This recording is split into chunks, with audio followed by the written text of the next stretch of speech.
네, 우리 기도하심으로 피우다 시작하겠습니다. 하나님 감사합니다. 오늘도 주의 말씀 앞으로 우리를 불러주시고 주의 말씀을 묵상하게 하시니 감사합니다. 오늘 주신 말씀을 통하여서 영원한 것을 예표하고 그것을 바라보라고 하시는 주님.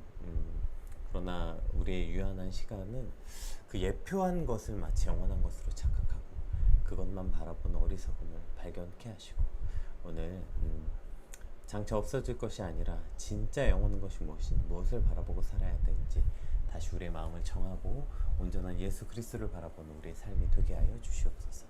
감사합니다. 예수님 이름으로 기도드립니다. 아멘. 네, 오늘 저희가 함께 살펴볼 말씀은 고린도후서 3장 12절에서 18절까지 말씀입니다. 우리 같이 함께 살펴보겠습니다. 우리가 이 같은 소망이 있으므로 담대히 말하노니 우리는 모세가 이스라엘 자손에게 장차 없어질 것의 결국을 주목하지 못하게 하려고 그 수건을 그 얼굴에 쓴 것 같이 아니하노라. 그러나 그들의 마음이 완고하여 오늘까지도 구약을 읽을 때에 그 수건이 벗겨지지 아니하고 있으니 그 수건은 그리스도 안에서 없어질 것이라. 오늘까지 모세의 글을 읽을 때에 수건이 그 마음을 덮었도다. 그러나 언제든지 주께로 들어가면 그 수건이 벗겨지리라. 주는 영이시니 주의 영이 계신 곳에는 자유가 있느니라. 우리가 다 수건을 벗은 얼굴로 거울을 보는 것 같이 주의 영광을 보매 그와 같은 형상으로 변화하여 영광에서 영광에 이르니 곧 주의 영광으로 말미암으니라. 아멘. 네, 오늘 본문은 이제 계속해서 고린도 교회 안에 침투했던 이 거짓 교사들을 또 거짓 사도들이 이제 바울을 공격했던 여러 가지 이유가 근거가 있었는데 그 중에 이제 한 가지가 어저께부터 살펴봤던 본문처럼 그 바울이 추천서를 고린도 교회에 제시하지 않았다. 이제 이 부분을 공격하면서 거 봐라. 바울은 추천서 하나도 제시하지 못하는 거짓 사도다. 이러한 공격이 있었던 거죠. 그리고 그것에 대한 그 바울의 그 해명과 자기 변호에 관한 이야기인데 이것이 단순히 무슨 자기 변호나 해명에 끝나는 게 아니라 그것이 어떤 것이 올바른 믿음인지에 대한 제시, 그것이 오늘 본문의 단락입니다. 어제 바울이 이러한 추천서를 제시하지 않는 것은 눈에 보이는 그러한 추천서나 라이센스로 복음이 이루어지는 것이 아니라 눈에 보이지 않는 하나님의 영, 즉 모든 자격은 하나님께로부터 나오고 그리고 너희가 나의 추천서다. 너희가 누구냐면 고린도 교회. 이 복음의 열매, 곧 그 증거가 이 사도의 자격이다. 이렇게 말한 거죠. 그러니까 그것이 사도로서의 바른 모습을 나타내고 자신의 사도권에 대한 해명, 이제 이것이 어저께까지 조금 더 비중이었다면, 그리고 두 번째 단락부터 오늘 본문까지는 그 단순히 사도 바울 자신의 자기 해명을 넘어서 그로 인해서 눈에 보이는 일시적인 것들이 현혹되어 본질을 잃어버리는 그런 어리석음에서 깨어나게 촉구하고 있는 내용이 바로 오늘 본문입니다. 우리 12절 말씀 한번 같이 살펴볼게요. 시작이 이렇게 시작되죠. 우리가 이 같은 소망이 있으므로 담대히 말하노니 이렇게 시작돼요. 우리가 이 같은 소망이 있다. 그럼 여기서 말하는 이 같은 소망이 무엇일까? 이 같은 소망이 무엇인지는 이제 어제 본문에도 등장하고, 그러니까 두 가지 사건이거든요. 그러니까 출애굽기 34장에 있었던 그 모세가 율법을 받아서 내려왔을 때 그 모세 얼굴에 광채가 났던 그 사건, 그리고 이게 어제 이제 후반부에 나오고 오늘은 이제 그것을 수건으로 덮은 사건, 이 두 가지 사건을 통해서 이제 말하는데요. 한번 살펴볼게요. 네, 우리 이것도 역시 공동 번역으로 한번 읽어볼게요. 네, 어제 본문인데 7절, 율법은 석판에 새겨진 문자로서 결국 죽음을 가져다 주었습니다. 그러나 모세가 율법을 받을 때 비록 잠시 동안이기는 하였지만 그 얼굴에는 너무나 찬란한 광채가 빛나서 이스라엘 사람들이 감히 그 얼굴을 쳐다보지도 못하였습니다. 이 문자의 심부름꾼도 그렇게 영광스럽다면 성령의 심부름꾼은 얼마나 더 영광스럽겠습니까? 이렇게 물어보고 11절 볼게요. 어제 본문 마지막 절이었던 잠깐 있다가 없어질 것도 빛났다면 영원히 계속될 것은 얼마나 더 찬란히 빛나겠습니까? 네, 이렇게 말하고 12절 오늘 본문이 나온 거죠. 우리는 이러한 희망이 있기 때문에 확신을 가지고 있습니다. 우리는 이러한 소망, 이해되시죠? 그러니까 지금 아까 본문 문맥에서는 이전에 영광스러운 빛이 있었던 걸 얘기하는 거예요. 그러니까 모세가 시내산에서 하나님의 율법을 받아 내려올 때에 그 얼굴에 그 광채가 난 것에 대해서 말하면서 하나님의 율법을 새겨서 내려온 그 돌판, 생명이 없는 돌판 하나를 가져온 심부름꾼이었던 모세의 얼굴도 그렇게 빛이 났다면 하나님의 본체이시며 영광스러운 빛 그 자체이신 예수 그리스도, 그 예수 그리스도의 심부름꾼인 사도 바울 본인을 포함한 그리스도인들은 얼마나 더 영광스럽겠느냐. 그 생명이 없는 돌판 하나를 가져왔던 심부름꾼의 모세, 그러나 그 생명이 없는 돌판이 아니라 말씀 그 자체이시고 생명 그 자체이신 예수 그리스도를 품고 예수 그리스도의 심부름꾼인 그리스도인, 그리고 본인 사도 바울은 얼마나 더 영광스럽겠느냐. 이것이 곧 사도 바울 본인의 소망이었다는 거예요. 그리고 13절에는 그 영광스러운 빛을 가리고 이제 얼굴에 그 빛을 가리는 수건을 덮은 사건을 이제 해석하는데요. 우리 13절에서 15절 한번 읽어볼게요. 우리는 모세가 이스라엘 자손에게 장차 없어질 것에 결국 주목하지 못하게 하려고 수건을 그 얼굴에 쓴 것 같이 아니하노라. 그러나 그들의 마음이 완고하여 오늘까지도 구약을 읽을 때에 그 수건이 벗겨지지 아니하고 있으니 그 수건은 그리스도 안에서 없어질 것이라. 오늘까지 모세의 글을 읽을 때에 그 수건이 그 마음을 덮었도다. 네, 이렇게 말하고 있어요. 그러니까 모세가 얼굴에 수건을 쓴 것과 이것에 관해서 이제 출애굽기 34장 29절에서 35절에 관한 바울의 해석의 연속 부분이거든요. 근데 여기서 이제 쟁점이 되는 것은 모세가 얼굴에 수건을 왜 썼는가라는 것이거든요. 여기에는 이제 총 그래도 여러 견해가 있는데 그중에 한 대표적인 세 가지 견해가 있어요. 첫 번째는 이걸 이제 가장 많이 생각했던 것 같아요. 모세의 얼굴에 있었던 광채가 사라질 때 그에 대한 경외심, 그러니까 모세에 관한 경외심이 사라져서 모세의 권위를 무시한 일이 생길 것을 방지하기 위해서 모세가 썼다. 그러니까 모세가 광채가 있었다가 그걸 사라질 걸 알았기 때문에 그게 사라지면 본인의 권위가 떨어질까봐 그걸 썼다는 거죠. 이게 첫 번째 해석이고, 두 번째는 이스라엘 백성의 마음이 완고하여 모세의 얼굴이 빛나는 그 하나님의 영광을 볼 자격이 없어서 그것을 보면 백성들이 너무 두려워하고 그것이 어떤 백성들에게 나쁜 영향력이 돼서 가렸다. 두 번째 해석이고, 세 번째 해석은 구속사의 비밀을 깨달은 모세는 자기의 얼굴에 나타난 영광이 일시적인 것을 알았지만 이스라엘 백성들이 그것을 보고 현혹되어서 영원한 절대 가치를 부여하는 것, 그것을 막기 위해서 그랬을 것이다. 이것이 이제 세 번째 견해입니다. 그리고 오늘 본문 문맥상 당연히 이 세 번째 견해가 지금 바울이 말하는 해석인 것을 알 수 있어요. 그것이 가장 타당한 해석이었죠.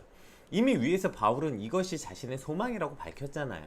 그 잠시 잠깐의 영광스러운 빛도 대단한데 영원한 빛이 얼마나 대단하겠느냐라고 말하고 있잖아요. 즉 모세는 일시적으로 그의 얼굴에 나타난 광채를 수건을 가려서 백성들이 그 영광의 광채에 주목하지 못하게 한 거예요. 아까 얘기했듯이 이는 구속사의 비밀을 깨달은 모세가 율법의 상징인 얼굴의 광채를 가림으로써 백성들이 율법을 영원한 것으로 착각하지 않도록 그 율법을 절대시하는 것을 막기 위해서 이 율법은 일시적이고 이제 예수 그리스도께서 오시면 당연히 없어질, 완성될, 참 율법이 완성될 것이다. 이것을 알기 위해서 그 일시적으로 빛나는 것, 얼굴을 가렸다는 것입니다. 그러니까 얼굴에 수건이 가리워서 강체를 볼 수 없었던 것처럼 그 마음에 한없이 완고해주고 율법에 대한 편견으로 가득하여져서 율법이 예시하는 구원의 복음인 예수 그리스도를 영접하지 않는 그 어리석음에 빠질 것을 경계했지만 안타깝게도 그 어리석음에 빠지게 된 거죠. 이렇게 눈에 보이는 것에 치중하는 어리석음은 이미 바울로부터 구원의 복음을 받은 고린도 교인들조차 이 유대에서 온 거짓 사도들의 미혹에 넘어가서 이미 그들은 바울이 전한 이 완전한 복음을 받아들였다고요. 예수 그리스도를 받아들였다고요. 그렇게 이미 그리스도를 받아들인 그들조차도 거짓 사도들의 율법에 넘어가서 바울이 전한 영원한 복음이었던 진리를 버리고 율법주의적인 신앙을 갖는 것은 물론이거니와 그 율법주의적인 신앙을 가져서 뭐라고 지금 바울을 공격해요? 그들마저도 그 복음을 소유했다고 말했던 그 고린도 교인들조차도 바울에게 이 추천서, 천거서가 없다는 이유로 바울의 사도직을 의심하고 바울에 대해서 적대적인 태도를 취하였다는 거예요. 이것이 지금 바울을 공분하게 만든 거예요. 야, 내가 너희를 어떻게 키웠는데 니네가 나를 추천서 없다는 것만으로 나를 배척하냐? 이러한 섭섭함 때문에, 물론 섭섭함이 있기도 있었겠죠. 근데 그 섭섭함 때문에 지금 바울이 이렇게 공분하고 있는 게 아니라 참 복음인 그리스도를 받아들였잖아. 너희는 너희 안에 참 복음인 그리스도를 받아들였는데, 아니 어떻게 아직도 너희가 참 복음인 그리스도도 받아들이지 못하고 율법을 절대적으로 여기고 있는 저 어리석은 거짓 교사들의 저 율법주의에 넘어가서, 즉 장차 없어질 것에만 목매고 있는 저들의 가르침에 속아서 장차 없어질 것이 아니라 영원한 것을 소유한 너희조차 다시 그것을 버리고 저 장차 없어질 것에 목매고 있냐? 그 장차 없어질 저 추천서나 천거서 따위에 너희가 어떻게 그렇게 속아서 그렇게 목을 매고 있니? 이러한 어떤 바울의 그 공분, 그 안타까운 마음, 이것을 지금 표현하고 있는 것입니다. 이러한 바울의 안타까운 마음이 오늘 말씀 앞에선 저와 여러분을 향한 예수 그리스도의 마음은 아닐까 생각해 봅니다.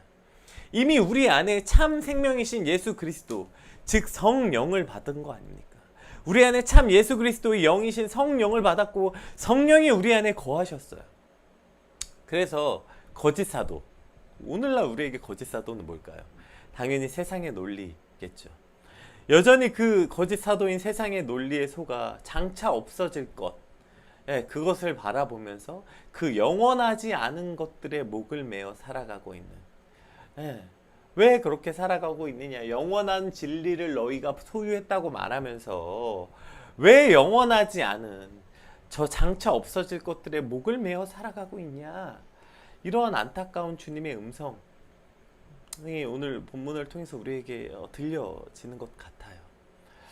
이것이 우리의 참 안타까운 인간이 가진 한계 아닙니까?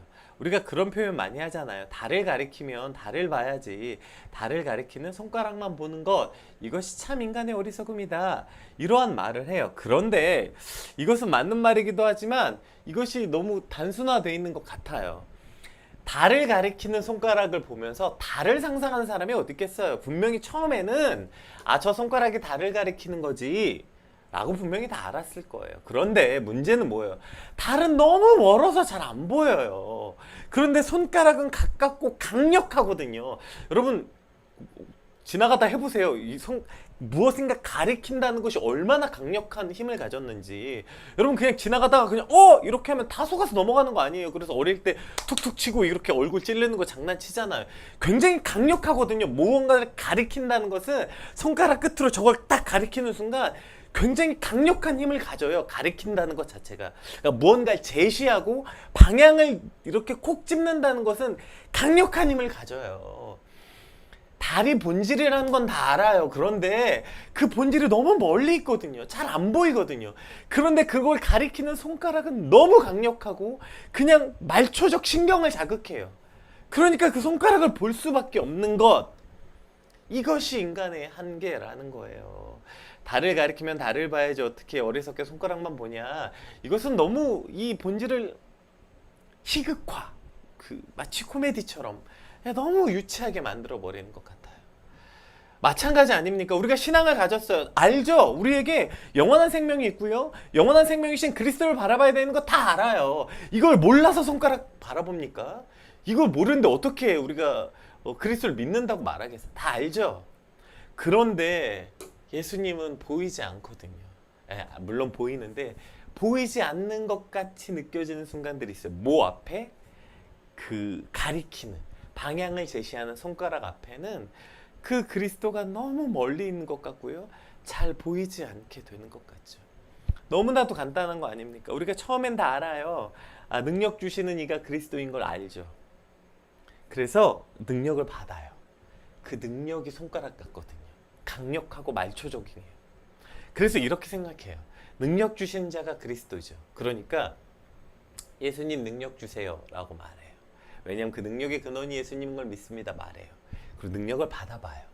그리고 그것을 체험합니다. 그럼 어떻게 돼요? 그러면 그것을 주신 예수 그리스도가 아니라 능력에 집중하게 된다고요. 영원한 것을 예표해서 주신 능력인데 그거 장차 없어질 것이거든요. 그거 그리스도에 비하면 아무것도 아니거든요. 그런데 거기에 함몰돼 버리는 거예요.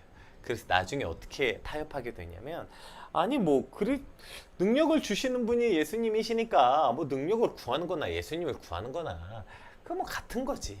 이러한 타협점이 생기게 되는 것을 보게 됩니다.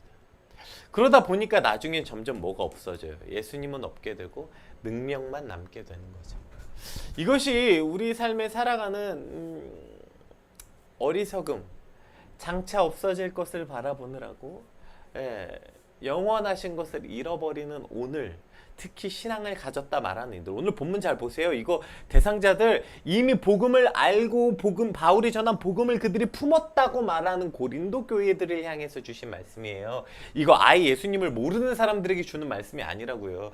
예수님을 모르는 사람은 이미 영원히 없어질 것 자체를 본 적이 없어요. 영원한 소망 자체를 받은 적이 없으니까 그들은 당연히 눈에 보이는 것만 따라서 살아갈 수밖에 없는 게 당연해요. 그러나 우리는 눈에 보이지 않는 보이지 않는 것을 믿음으로 받아들여서 보이지 않는 그분을 향하고 영원한 것을 바라본다고 꿈꾸는 우리 있지만, 그러나 그럼에도 불구하고 우리 삶에 그 영원한 것을, 장차 없어지지 않을 그 영원한 것을 믿는다고 말하지만 장차 없어지게 될 이 말초적이고 자극적이고 눈에 보이는 확실한 어떠한 것들을 쫓아 살아가는 우리의 어리석음에 관해서 지금 말씀하고 있는 것입니다. 이것이 오늘 우리가 살아가고 있는 거 아닐까요? 예수님께 예배하러 와요. 그런데 점점 우리 예배에 예수님은 없어지는 거 아니에요?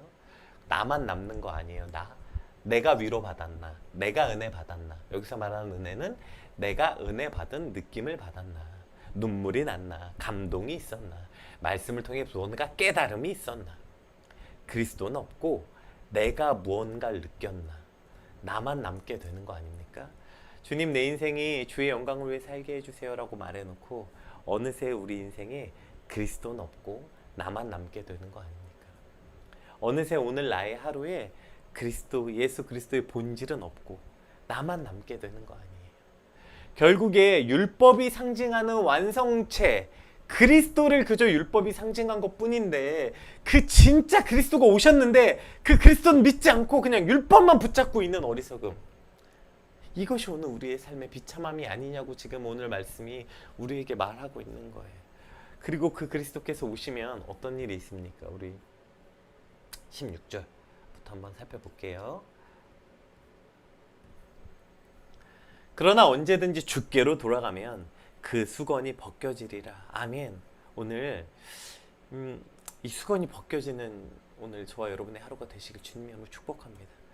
주는 영이시니 주의 영이 계신 곳에는 참 자유가 있느니라. 우리는 다 수건을 벗은 얼굴로 거울을 본 것 같이 주의 영광을 보매 그와 같은 형상으로 변화하여 영광에서 영광에 이르니 곧 주의 영으로 말미암느니라. 아멘. 오늘 이 뒤에 말씀도 우리 이 공동 번역으로 한 번만 볼게요. 네, 여기서 너울이라고, 공동 번역에서 이제 너울이라고 말하는데 이건 수건이라는 거죠. 자, 우리 17절부터 한번 볼게요. 주님은 곧 성령입니다. 주님의 성령이 계신 곳에는 자유가 있습니다. 우리는 모두 얼굴의 너울을 벗어버리고 거울처럼 주님의 영광을 비추어 봅니다. 아멘. 동시에 우리는 주님과 같은 모습으로 변화하여 영광스러운 상태에서 더욱 영광스러운 상태로 옮아가고 있습니다. 이것이 성령이신 주님께서 이루시는 일입니다. 아멘. 그러니까 오늘 우리의 삶이 손가락이 달을 가리키는 것은 당연히 알지만 손가락이 너무 강력한 거예요. 그러면 오늘 우리가 해야 될 건 뭘까요? 그 손가락이 강력한 걸 알지만 그것을 무시해버리면 안 돼요. 아니 어떻게 그 달을 가리켜 손가락을 가리켜 바보같이가 아니에요. 손가락이 얼마나 강력한지 우리가 다 알잖아요. 심지어 신앙을 팔아먹고 예수님을 바라보지 못하게 할 만큼 강력한 거라고요. 손가락은. 알아서 그러면 오늘 우리가 해야 될 일은 뭐예요? 의식적으로 노력하고 힘을 다해서 손가락이 아니라 주님을 바라보는 거예요. 왜요? 우리가 너울을 벗어버리고 거울처럼 주님의 영광을 비추길 소망하는 것, 이것이 오늘 우리가 이 말씀 앞에 선 이유 아닙니까? 여러분 오늘 아침에 이 잠깐의 말씀 보는 시간 외에 우리는 모든 시간 세상의 음성을 들어요.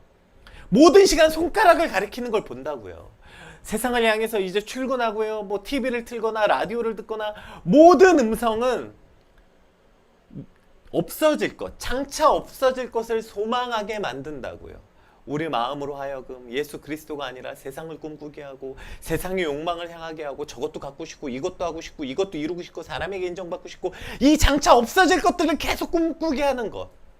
그러니 오늘은 당연히 우리가 해야 될 일은 뭡니까? 그것이 강력한 것을 알기 때문에 의식적으로 계속해서 그것이 아니라 손가락이 아니라 주님을 비추는 것, 주님의 영광이 내 마음 가운데 있는 것을 꿈꾸는 거예요.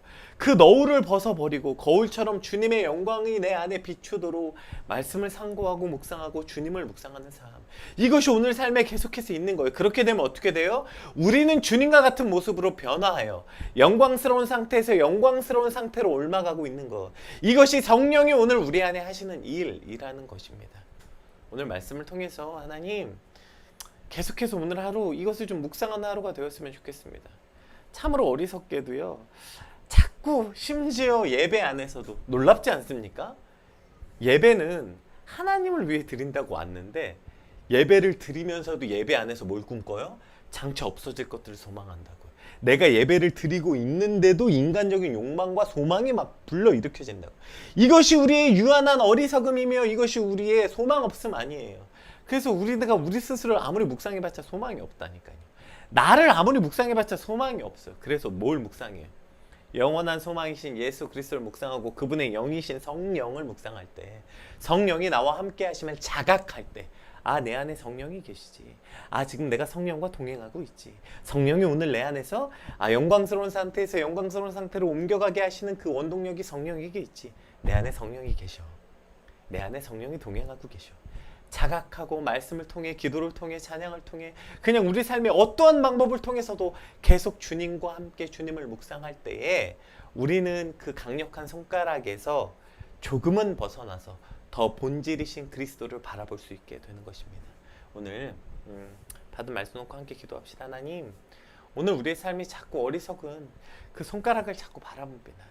장차 없어질 것을 자꾸 바라봅니다. 심지어 복음이신 그리스도와 진리의 영이신 그분을 받아들였음에도 불구하고 우리는 이렇게 살아갑니다. 고린도 교회 교인들처럼요.